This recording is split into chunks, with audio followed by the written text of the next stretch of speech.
మారుమూల గిరిజన గ్రామాల్లో నివసిస్తున్న ఆదివాసీలకు రోడ్డు కష్టాలు తప్పడం లేదు.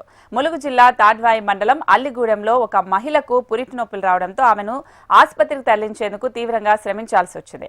మహిళను స్థానికులు ట్రాక్టర్ సహాయంతో కొద్ది దూరం తీసుకొచ్చారు. అనంతరం వట్టివాగు ప్రవహిస్తూ ఉండటంతో అక్కడి నుంచి ఆమెను భుజాలపై వాగు దాటించారు. సమీప ములుగు ఆసుపత్రికి తరలించగా మహిళకు ప్రథమ చికిత్స చేశారు.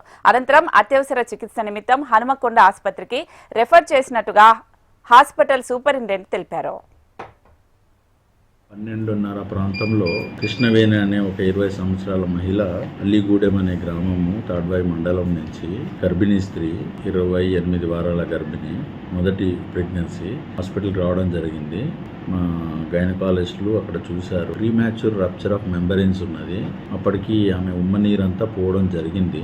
తర్వాత బ్రీచ్ ప్రజెంటేషన్లో ఉంది. ఇప్పుడు ఆ టైంలో డెలివరీ చేయడం కష్టము. డెలివరీ చేస్తే బ్రీచ్ ప్రజెంటేషన్ ఉన్నది కాబట్టి ఒక్కోసారి మదర్కే ప్రాబ్లం అవుతుంది.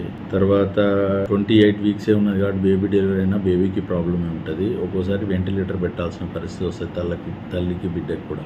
అందుచేత ఈ వివరాలన్నీ వాళ్ళకి చెప్తే మేము ఇంకా హాస్పిటల్కి తీసుకొని వెళ్తాము అని చెప్పారు, ఇంకా బెటర్ హాస్పిటల్కి. సో వాళ్ళ ఒపీనియన్ ప్రకారమే మా వాళ్ళు అక్కడికి రిఫర్ చేశారు.